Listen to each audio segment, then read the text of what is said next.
नमस्कार, आप देख रहे हैं हर खबरों में हूं आपके साथ अमित शर्मा। वक्त है अपना उत्तर प्रदेश का। लखनऊ में केंद्रीय मंत्री और विधानसभा चुनाव सह प्रभारी अनुराग ठाकुर ने बुधवार को प्रेस कॉन्फ्रेंस की। इस दौरान उन्होंने बीजेपी के संकल्प पत्र को दोहराया। अनुराग ठाकुर ने कहा कि बीजेपी के संकल्प पत्र में हर वर्ग के लिए कुछ ना कुछ खास है। प्रदेश के विकास के लिए संकल्प पत्र बनाया है ताकि प्रदेश के साथ ही देश का भी विकास हो सके। सरकार ने नारी सुरक्षा, स्वावलंबन पर काम किया है।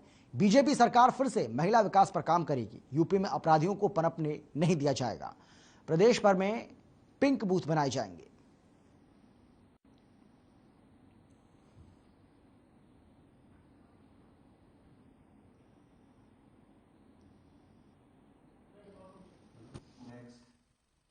गृह एवं सहकारिता मंत्री भारत सरकार के और पार्टी के वरिष्ठ नेता आदरणीय अमित शाह जी ने उत्तर प्रदेश के लखनऊ में आकर भारतीय जनता पार्टी के संकल्प पत्र 2022 को जारी किया, जो प्रदेश के लोक कल्याण के लिए जारी किया गया है। और इस संकल्प पत्र में अगर आप देखेंगे तो बहुत सारे, अगर आप कुल मिलाकर देखें तो पूरे पेज के अंदर अलग अलग वर्गों के लिए हमने अपनी ओर से वो सब बातें रखी कि किस तरह से प्रदेश का विकास होगा। आज मैं एक विषय को लेकर आप सबके सामने आया क्योंकि किसी भी समाज, किसी भी प्रदेश में जहां मातृशक्ति का सम्मान होता है, उसी का ही उद्धार उत्थान भी होता है, उसी की प्रगति भी होती है, विकास भी होता है। पिछले 5 वर्षों में योगी जी की सरकार ने नारी सुरक्षा, सम्मान और स्वावलंबन पर काम किया है। हमने फिर संकल्प लिया कि महिलाओं को सुरक्षा, सम्मान के अधिकार जारी रहेंगे। महिलाओं को समृद्ध और संपन्न बनाने की हमारी ये विकास यात्रा जारी रहेगी। महिलाओं और बेटियों के उत्थान के जो संकल्प पहले लिए थे, उसमें और बढ़ोतरी करके आगे बढ़ते जाएंगे। सशक्त नारी के माध्यम से समृद्ध प्रदेश बनाएंगे। सशक्त नारी के माध्यम से समृद्ध और संपन्न परिवार। यूपी चुनाव को लेकर कांग्रेस ने अपना मैनिफेस्टो जारी कर दिया है। कांग्रेस ने अपने घोषणा पत्र को उन्नति विधान का नाम दिया है। घोषणा पत्र जारी करते हुए कांग्रेस महासचिव प्रियंका गांधी वाड्रा ने कहा कि इस उन्नति विधान में जनता के हितों का ध्यान रखा गया है। कांग्रेस ने अपने उन्नति विधान में लिखा है कि अगर उनकी सरकार बनती है तो किसानों का कर्ज 10 दिन के अंदर माफ किया जाएगा, बिजली बिल को हाफ किया जाएगा, साथ ही कोरोना पीड़ित परिवारों को 25,000 रुपए की आर्थिक सहायता दी जाएगी। 20 लाख बेरोजगारों को सरकारी नौकरी देने का वादा भी उन्नति विधान में किया गया है। साथ ही यह भी कहा गया कि 40% रोजगार महिलाओं को मिलेंगे।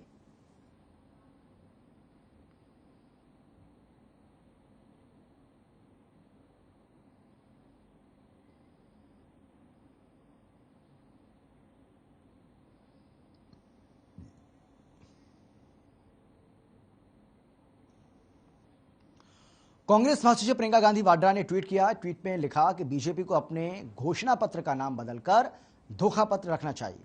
70 सालों की रट लगाने वाली बीजेपी 5 सालों में अपने मैनिफेस्टो के लिए 1/4 वादे भी पूरे नहीं कर पाई। 5 सालों के काम का हिसाब, ना ही भविष्य निर्माण का कोई विजन, और इसीलिए कांग्रेस की प्रतिज्ञाओं को कॉपी पेस्ट करके अपना काम चला रही है।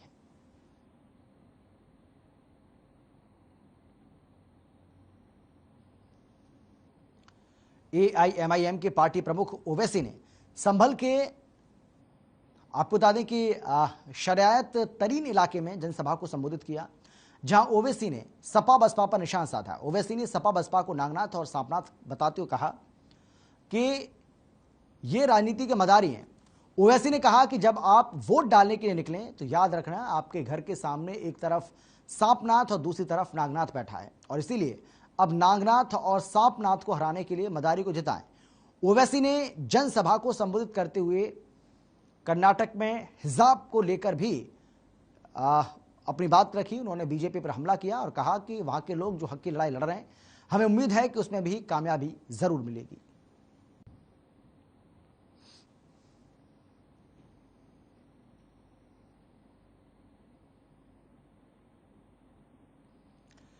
यूपी चुनाव से ठीक पहले कांग्रेस समेत तमाम विरोधी दलों को एक और बड़ा झटका लगा है। कांग्रेस, सपा, बसपा के कई नेताओं ने बीजेपी की सदस्यता ग्रहण कर ली। बीजेपी कार्यालय में पूर्व प्रदेश अध्यक्ष लक्ष्मीकांत वाजपेयी की उपस्थिति में कांग्रेस से वंदना सिंह समेत सपा और बसपा के कई नेताओं को बीजेपी की सदस्यता मिली। जिन नेताओं ने बीजेपी का दामन थामा है उनमें प्रमुख नाम रायबरेली की सनोल से 2 बार की विधायक रही पूर्व मंत्री आशा किशोर और कांग्रेस की पोस्टर गर्ल वंदना सिंह का नाम शामिल है। इसके साथ ही सुभाष सपा से दिलीप कुमार सिंह सरोज, बसपा से राघवेंद्र सिंह उर्फ अंकित समेत कई लोग बीजेपी में शामिल हुए।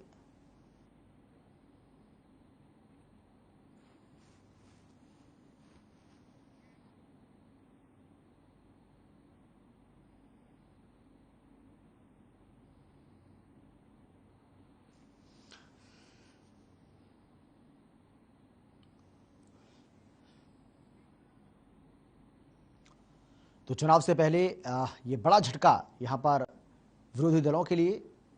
सपा और बसपा के कई जो नेता हैं उन्होंने बीजेपी का दामन थाम लिया है। हालांकि इसमें कांग्रेस के नेता भी शामिल हैं और बताया जा रहा है कि कांग्रेस की पोस्टर गर्ल भी बीजेपी में शामिल हो गई।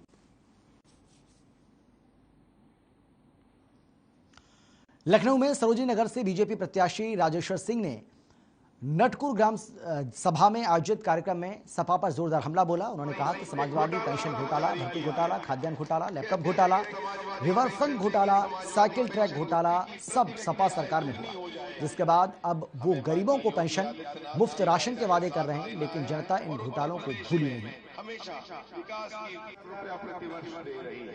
36,000 करोड़ का ऋण माफ किया गया। और मैं देख रहा था समाजवादी पार्टी चुनाव लड़ रही है, उसने घोषणा पत्र नहीं एक घोटाला पत्र जारी किया है। कहती है कि समाजवादी पेंशन देगी, समाजवादी पेंशन घोटाला हुआ। कहती है मुफ्त राशन देगी, उनके समय में सबसे बड़ा राशन घोटाला हुआ। हजारों करोड़ का पीडीएस का राशन, गरीबों का राशन सबने मिलकर बेच दिया। हाईकोर्ट को मुकदमा लिखाना पड़ा और कई सौ अधिकारी कर्मचारी ठेकेदार जेल गए, गरीबों को राशन नहीं मिला। और ये कहती है अपने संकल्प घोषणा पत्र में, जिसको मैं घोटाला पत्र कहता हूं, अपने घोटाला पत्र में कि वो फ्री राशन देगी और आपके लिए कुछ करेगी। ये समाजवादी पार्टी अपराधियों को जेल से चुनाव लड़ा रही है। जेल से ये अपराधी क्यों चुनाव लड़ रहे हैं बताइए माता जी, क्यों चुनाव लड़ रहे हैं? ये बेईमानी करेंगे बाहर निकल के, इनको बाहर आना है और जनता का पैसा लूटना है। आपके लिए जो पैसा आ रहा है, जो माननीय मोदी जी, माननीय योगी जी जो गांव के विकास के लिए, शहर के विकास के लिए, क्षेत्र के विकास के लिए पैसे दे रहे हैं, उस पैसे को इन्हें लूटना है। इसके लिए ये जेल से चुनाव लड़ रहे हैं और इनको टिकट देके इनके रिश्तेदारों को पार्टियां चुनाव लड़ा रही हैं। चुनावी माहौल में सारी छोटी बड़ी पार्टियां वोटरों को लुभाने के लिए मैनिफेस्टो तो ला ही रही हैं, इसके साथ ही और भी तमाम तरह के ऐलान किए जा रहे हैं। सीसामऊ विधानसभा से कांग्रेस की प्रत्याशी हाजी सुहेल ने चमनगंज में जनसभा को संबोधित करते हुए बड़ा ऐलान किया। उन्होंने कहा कि अगर वो विधायक बनते हैं तो वो अपना वेतन भी जनता की सेवा में लगा देंगे। इसके साथ ही उन्होंने ये भी कहा कि उन्हें वेतन की कोई जरूरत नहीं है, जो जनता का है उसको जनता के ऊपर खर्च होना चाहिए। जो कुछ मिलेगा इस जनता की वजह से मिलेगा। इतना ही नहीं, हाजी सुहेल ने यह भी कहा कि वो कैंपेनिंग करने नहीं आए, वो बड़े बुजुर्गों की दुआएं लेने आए हैं।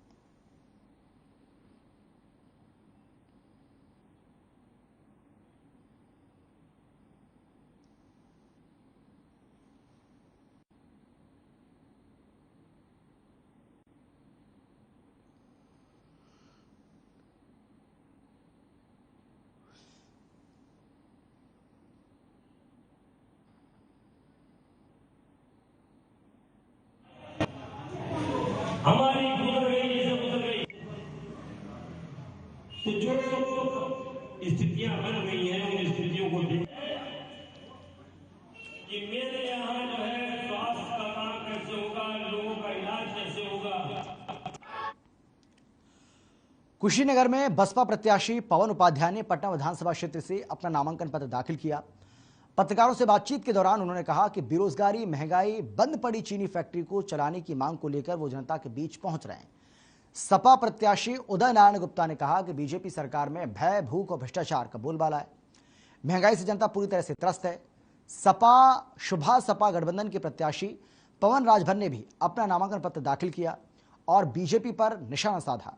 कहा कि बीजेपी सरकार से हर वर्ग परेशान है, नौजवानों को रोजगार नहीं मिल रहा है तो वहीं किसानों का उत्पीड़न किया जा रहा है, जिसको लेकर जनता के बीच पहुंच रहे हैं।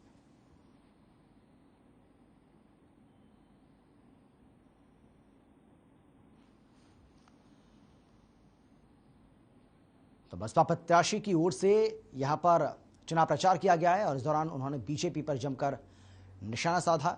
तस्वीर आपको हम दिखा रहे हैं अपने साथियों के साथ, अपने समर्थकों के साथ वो चुनाव प्रचार के लिए निकले और उस वक्त की तस्वीरें भी आपको हम दिखा रहे हैं।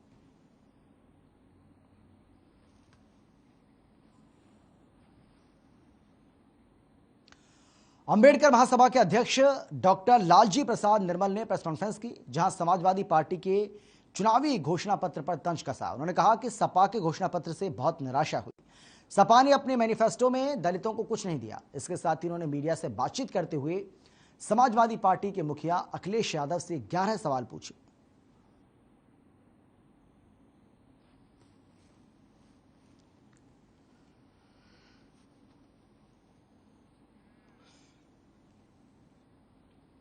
लालजी प्रसाद निर्मल ने प्रेस कॉन्फ्रेंस की और इस दौरान उन्होंने समाजवादी पार्टी के मुखिया अखिलेश यादव पर जमकर निशाना साधा है। इसके साथ ही समाजवादी पार्टी के मैनिफेस्टो को लेकर भी उन्होंने तंज कसा। उन्होंने कहा कि समाजवादी पार्टी की ओर से अपने मैनिफेस्टो में जो भी वादे किए गए हैं उनको पूरा कैसे करेगी, ये भी एक बहुत बड़ा सवाल है।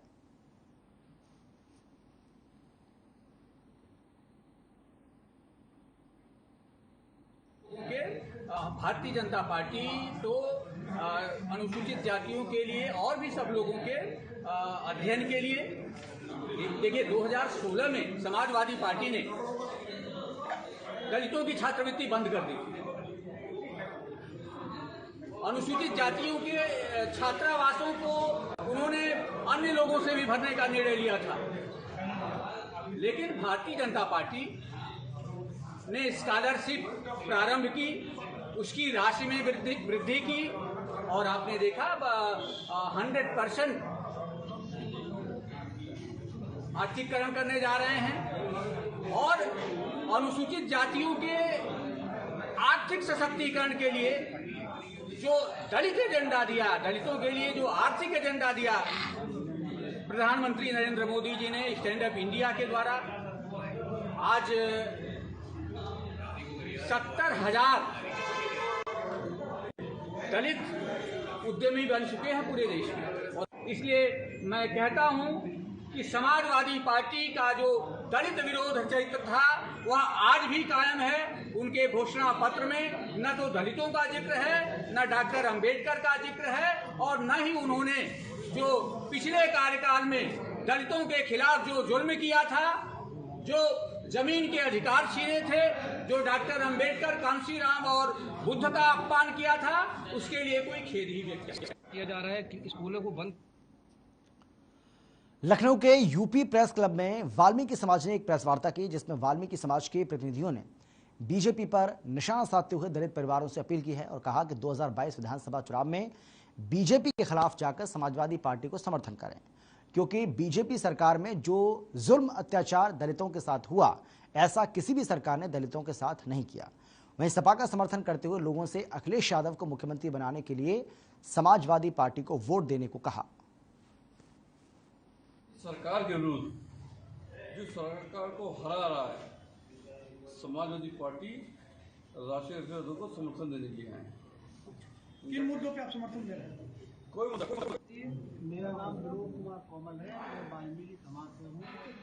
तो वाल्मीकि समाज की ओर से ऐलान किया गया है कि वो समाजवादी पार्टी को अपना वोट दें, बीजेपी के खिलाफ। यहाँ पर वाल्मीकि समाज की ओर से कहा गया है कि बीजेपी को वोट ना दें, सपा को वोट देने की अपील उनकी ओर से की गई है। लखनऊ की ये तस्वीरें आपको हम दिखा रहे हैं, जहाँ पर कुछ वाल्मीकि समाज के जो लोग हैं वो इकट्ठा हुए और उन्होंने इस दौरान समाजवादी पार्टी को वोट देने की अपील की। सरकार को हरा रहा है, समाजवादी पार्टी राष्ट्रीय अध्यक्ष को समर्थन देने के लिए आए।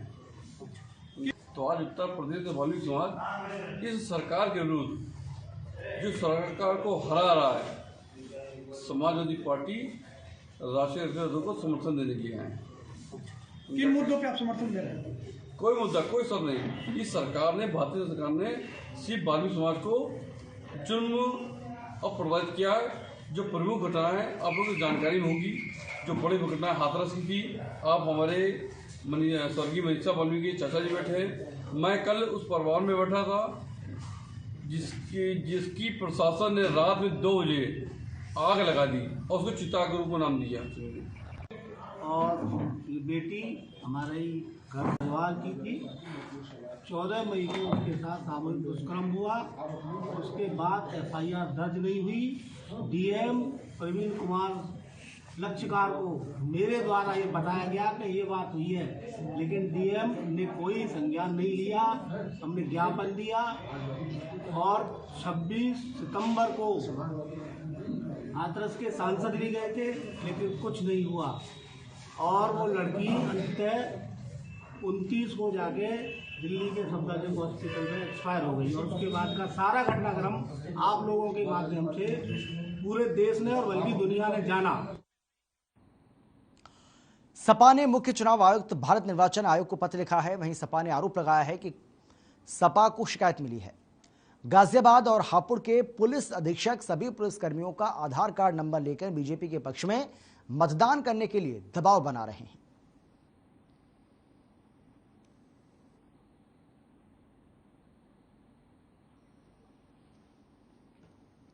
तो समाजवादी पार्टी की ओर से ये बड़ा आरोप अधिकारियों के ऊपर लगाया गया है, जिसमें यह कहा है कि समाजवादी पार्टी ने बाकायदा चुनाव आयोग को एक पत्र भी लिखा है और इस पत्र में इस बात का जिक्र किया गया है कि जो अधिकारी हैं वो बीजेपी के पक्ष में वोट करने की अपील कर रहे हैं।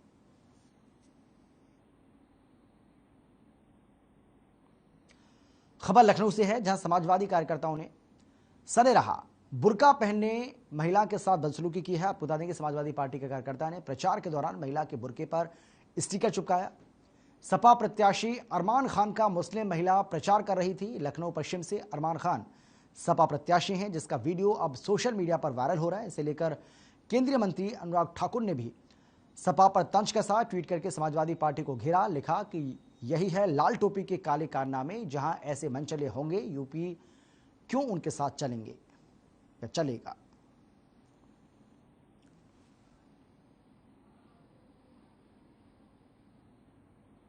देखिए, इसमें सिर्फ एक मजाक चल रहा था हमारे भाई बहन का। ये हमारे भाई है, जैनुल भाई, छोटा भाई हमारा है। और हम लोग पहले तो समाजवादी के कार्यकर्ता हैं। हम शब्बो अंबरगन वार्ड अध्यक्ष यहाँ से कार्यकर्ता अरमान भाई की तरफ से हम लोग प्रचार कर रहे थे। तो काफी दिनों से हम लोग प्रचार कर रहे हैं, सब तरफ जाते हैं। तो एक मजाक चल रही थी, जिससे हमने भी 2-4 दिन पहले मजाक किया था। तो उन्हें मौका मिला तो इन्होंने भी एक स्टिकर मेरे लगा दिया। जैसे मुझे पता मुझे लगा मैं भागी अपनी महिलाओं को दिखाने, देखो नोचो मारे। तो उस मुद्दे को लोग इतना इशू बना रहे हैं, ये कह के तो उन्होंने मेरे साथ गलत किया या मैं भाग रही थी, मैं नाराज हो रही थी। ठीक है, उन्हें वो मुद्दा बना रहे हैं, समाजवादी को बदनाम करिए।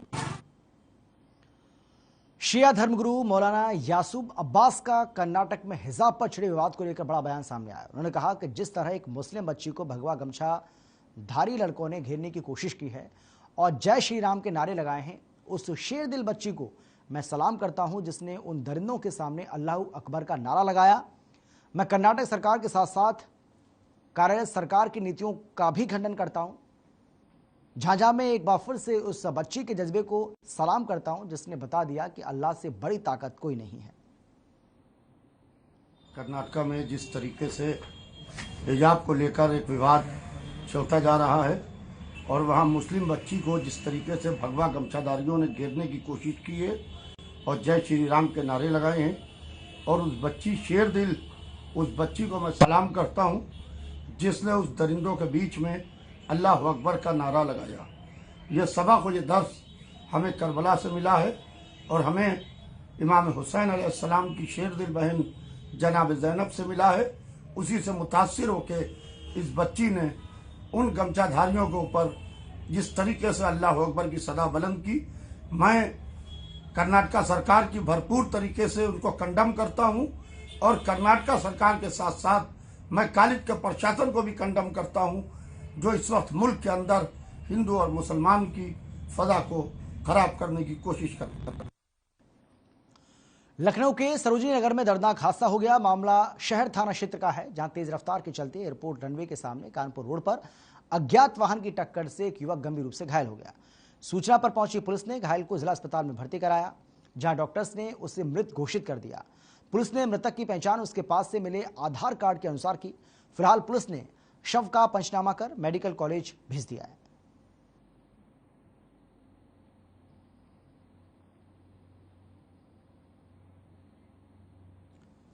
जनपद एटा के अलीगंज 103 विधानसभा क्षेत्र के बसपा प्रत्याशी जुनैद मियां पर जनसंपर्क के दौरान जानलेवा हमला हुआ। वहीं बसपा ने समाजवादी पार्टी के प्रत्याशी रामेश्वर सिंह यादव पर जानलेवा हमला कराने का आरोप लगाया। दरअसल बोलेरो में सवार होकर 5 आरोपियों ने जुनैद मियां पर हमला किया और मौके से फरार होने की कोशिश की। 3 आरोपी मौके से फरार हो गए, पर बसपा पार्टी के समर्थकों ने 2 आरोपियों को पकड़ लिया और बड़ी घटना होने से बचा लिया।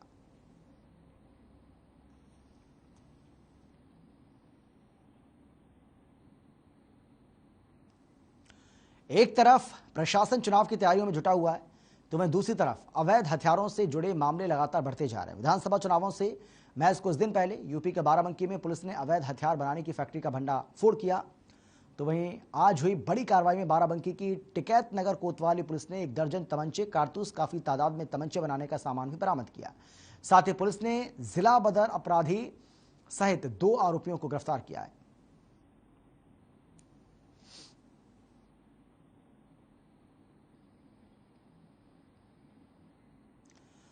आजमगढ़ में अपराधों का सिलसिला लगातार चल रहा है। मामला शहर थाना क्षेत्र का है, जहां एक दलित परिवार की नाबालिग लड़की के साथ गांव के ही 2 लड़कों ने दुष्कर्म कर डाला। जानकारी के मुताबिक लड़की अपनी मां के साथ मां के काम में हाथ बटाने के लिए खेत से घर वापस लौट रही थी और तभी रास्ते में मौका देखकर लड़कों ने इस घटना को अंजाम दिया। घटना की खबर मिलते ही पीड़िता के परिवार में हड़कंप मच गया। सूचना पर पहुंची पुलिस ने पीड़ित परिवार को आश्वासन देते हुए कार्रवाई की बात कही। पीड़िता की मां ने 2 लोगों के खिलाफ नामजद मुकदमा दर्ज कराया। फिलहाल पुलिस मामला दर्ज कर आगे की कार्रवाई में जुट गई है। थाना क्षेत्र अतरौलिया अंतर्गत आज शाम एक 12 वर्षीय बच्ची के साथ दुष्कर्म की सूचना 112 नंबर पर पुलिस को प्राप्त हुई। इस सूचना पर तत्काल थाना प्रभारी, क्षेत्राधिकारी और एसपी आरए को मौके पर भेजा गया। मेरे द्वारा भी मौका मुआयना किया गया। बच्ची के परिजनों से वार्ता की गई और पुलिस के द्वारा कार्रवाई किए जाने का उनको आश्वासन दिया गया। इस सूचना पर पुलिस के द्वारा धारा 376 AB, 323, 504, 506 आईपीसी, 5/6 पॉक्सो एक्ट और 325 SC/ST एक्ट के अंतर्गत एफआईआर पंजीकृत की गई है। इस घटना में मुख्य अभियुक्त हेमंत यादव, जो बगल के गांव का रहने वाला है, इसकी उम्र लगभग 18 साल है, पुलिस के द्वारा इसको हिरासत में ले लिया गया है। इसके साथ साथ एक और अभियुक्त जिसके ऊपर डराने धमकाने का आरोप है, अयोध्या यादव, वो भी इसी बगल के गांव का रहने वाला है और इसकी उम्र भी 18 साल है, इसको भी पुलिस के द्वारा हिरासत में लिया गया है। एटा कोतवाली पुलिस ने ठगी करने वाले गिरोह का भंडाफोड़ करते हुए 2 शातिर बदमाशों दानिश समीर उर्फ मोनू को गिरफ्तार किया, जबकि मास्टरमाइंड आरोपी मौके से फरार हो गया। आरोपियों ने पूछताछ में बताया है कि फरार आरोपी मुरादनगर गाजियाबाद का रहने वाला है और हमारा गुरु है। वहीं पुलिस ने मौके पर 21 ATM कार्ड, 3650 रुपए की नकदी, 1 एंड्रॉयड फोन बरामद किया। वहीं क्षेत्र में ATM कार्ड बदलकर आधा दर्जन लोगों से ठगी करने की घटनाएं भी सामने आई।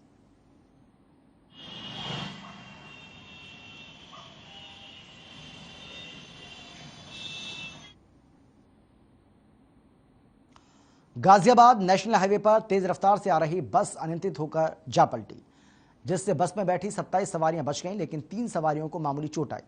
घायल यात्रियों को आनंद फानन में नजदीकी अस्पताल में भर्ती कराया गया। सूचना मिलते ही मौके पर पहुंची पुलिस ने क्रेन की सहायता से बस को सीधा कराया और लगी हुई जाम को खुलवाने का काम शुरू किया। जानकारी के मुताबिक चश्मदीदों ने बताया है कि बिजनौर से दिल्ली जा रही बस जैसे ही डासना आई, MS कॉलेज के सामने पुल पर पहुंची तो नीचे NHAI का काम चल रहा था, जिससे तेज रफ्तार से आ रही बस अनियंत्रित होकर पलट गई।